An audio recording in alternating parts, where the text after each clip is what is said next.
Hi, this is Matt with Bob Johnson's Computer Stuff. Today we're going to be doing a quick video on how to install Windows 10.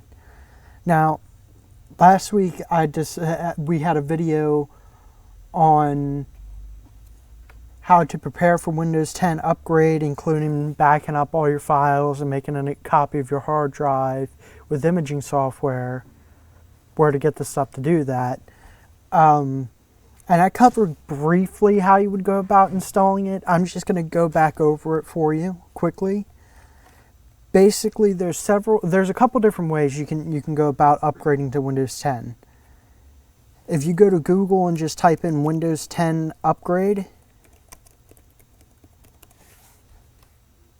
this link here that says Windows 10 upgrade for assistive technology users, if you click it, it'll take you to a spot where you can still upgrade for free to Windows 10, but that's for people that use the assistive technologies.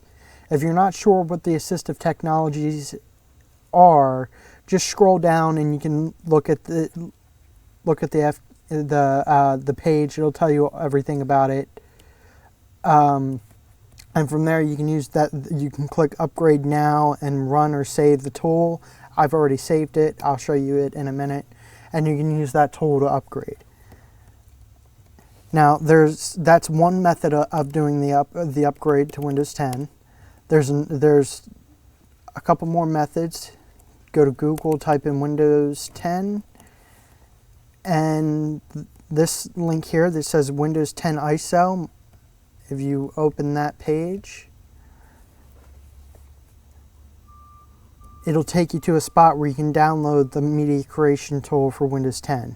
This tool, it can be used to do an in-place upgrade or to make an ISO to do an upgrade on another unit, or to just have an installation disk for a unit that you've already installed on, just in case something happens and you need to reinstall your operating system. Say you replace your hard drive and you want to install a clean operating system.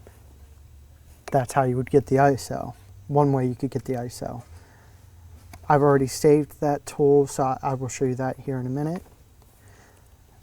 Another way you can get it, just from Google, type in Windows 10, and then where it says get Windows 10, shop and buy new Windows devices, it'll take you to a spot on Microsoft's website where you can scroll down and you can actually purchase Windows 10 through Microsoft's website. If you're using Home, you're going to click Home. If you're using Pro, you're going to click Pro. And it'll take you to a spot on their website where you can purchase it either as a download or as a USB flash drive. Or you can purchase it, you can also just go to, you can purchase it on many online websites, including Amazon.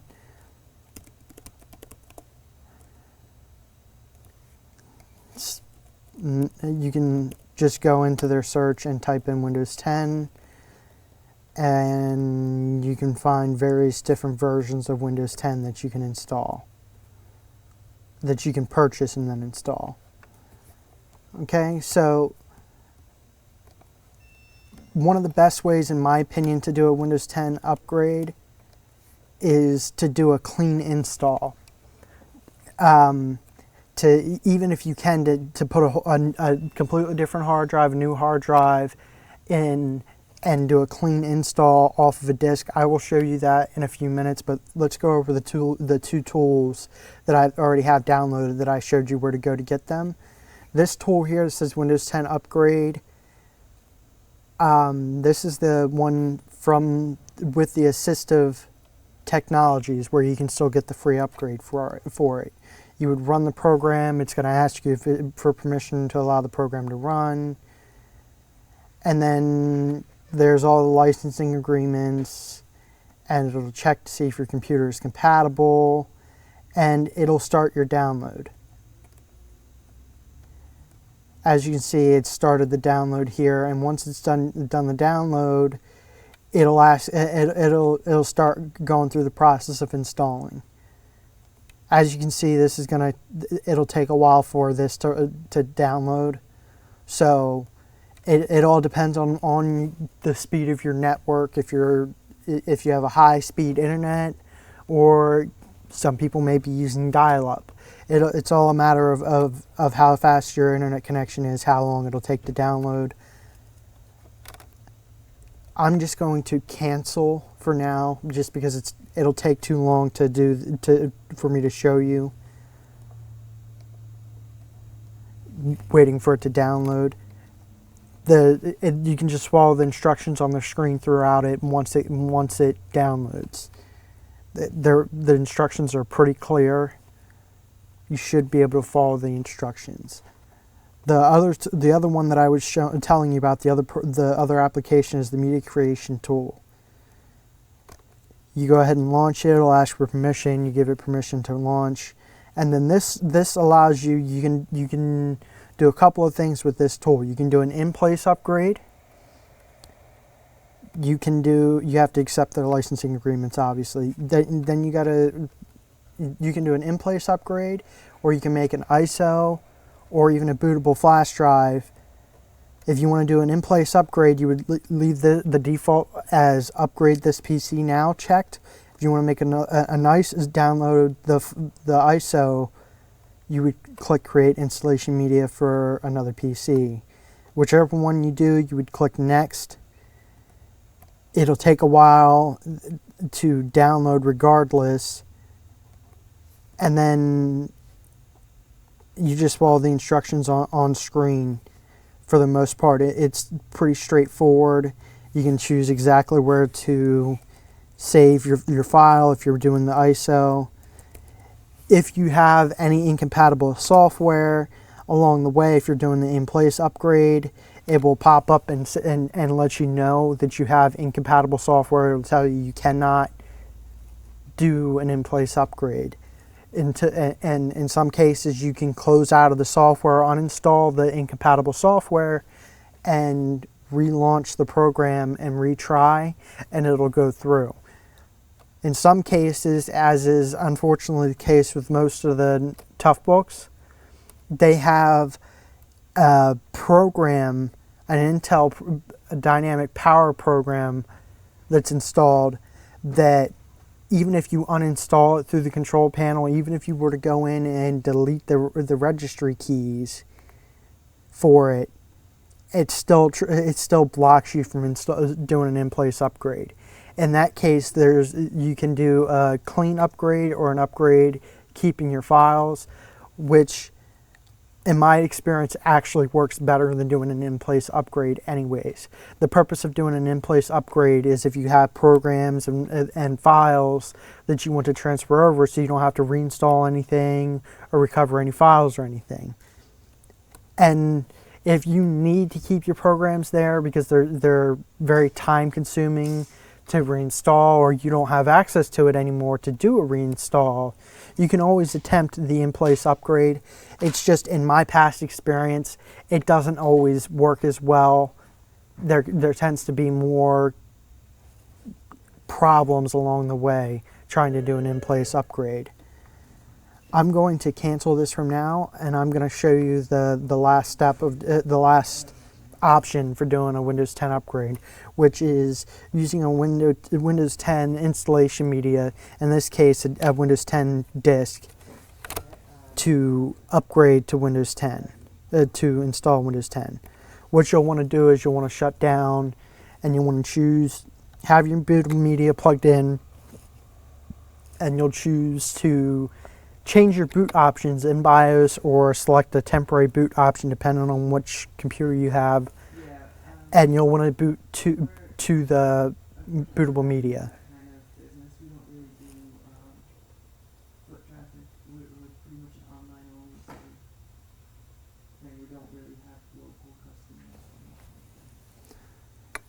Okay, so it's shut down. I'm going to go ahead and turn it on, and I'm going to boot into BIOS.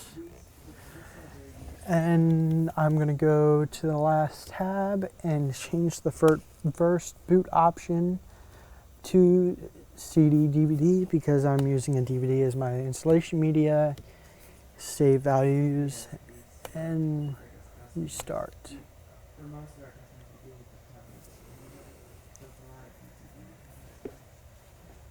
You can do the same thing with a USB flash drive if you have a bootable USB flash drive for Windows 10 install. Nah, nobody does this. No, because they're Android, so. And just follow the instructions on screen. It says if it says press any key to boot to the CD, press any key on the keyboard to boot to the CD. DVD drive, same thing for me. A flash drive if you're using a flash drive. And it'll take a minute or two to get into it to actually finish booting to the drive and allow you to select the options.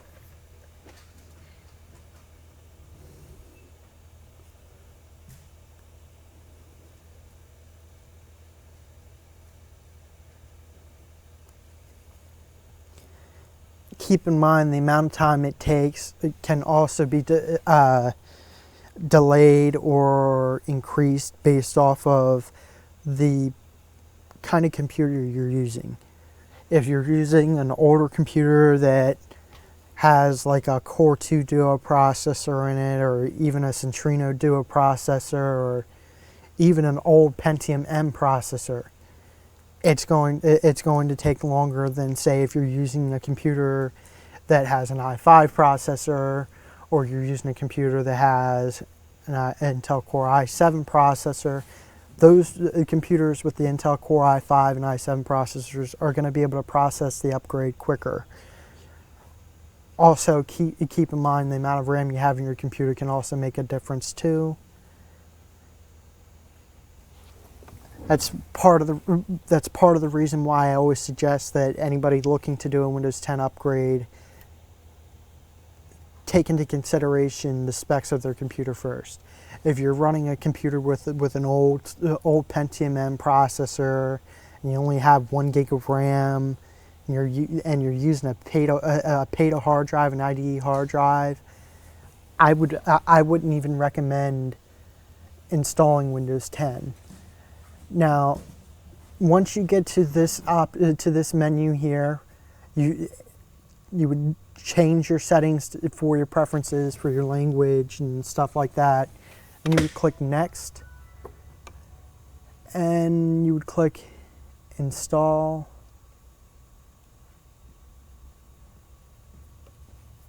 Take a moment for the setup to get to the next stage, which allows you to choose, I'll show you in a moment when it comes up, it allows you to choose which partitions to load your operating system on, or to which, if you want to delete all your partitions and do it onto a new partition, you can.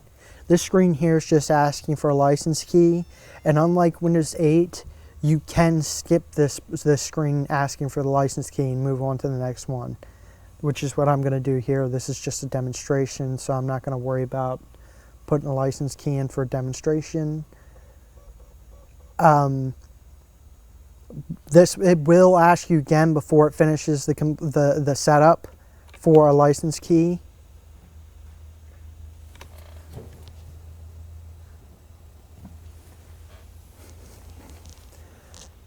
Obviously, you have to accept the licensing agreements before you can continue.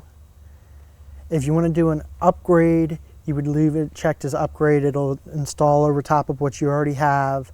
Or if you want to make custom partitions and change your partitions around, so you could do dual boot, or you could delete everything, you would choose the second option like I just did. And if you want to do it clean, you would click each partition and click delete.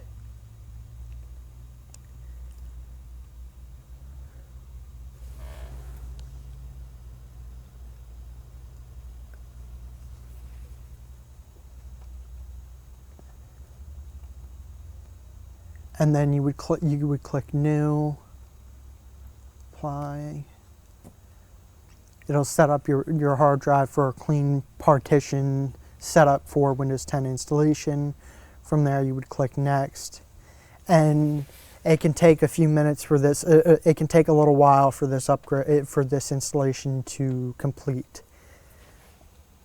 I'm not going to show you the whole installation because it's very time consuming. We could be sitting here for a half an hour to an hour waiting for it to finish downloading and installing everything for the complete installation. But that's the gist of how you would go about a Windows 10 upgrade. Those are the main points that you would need to get your installation going for Windows 10. Most of the installation has clear instructions on the screen on what to do. Worst case scenario, if you've watched the previous video and you made a backup of your hard drive using Acronis or some other imaging software like I suggested, or if you're using a completely new hard drive like I had suggested, if things don't go well, just go back to what you were using before. That's the benefit of using a new hard drive or of imaging your computer beforehand. If anything goes wrong, you can just go back and no problems. That's it for today's video. I believe next week's video is going to be on how to revert back from Windows 10 if you loaded Windows 10 and have decided you do not like Windows 10. If you have any questions or comments, you can feel free to contact us anytime. Our toll-free number here is 877-202-7788. Our tech support email is tech_support@bobjohnson.com. That's all for today. Thank you. Have a good day.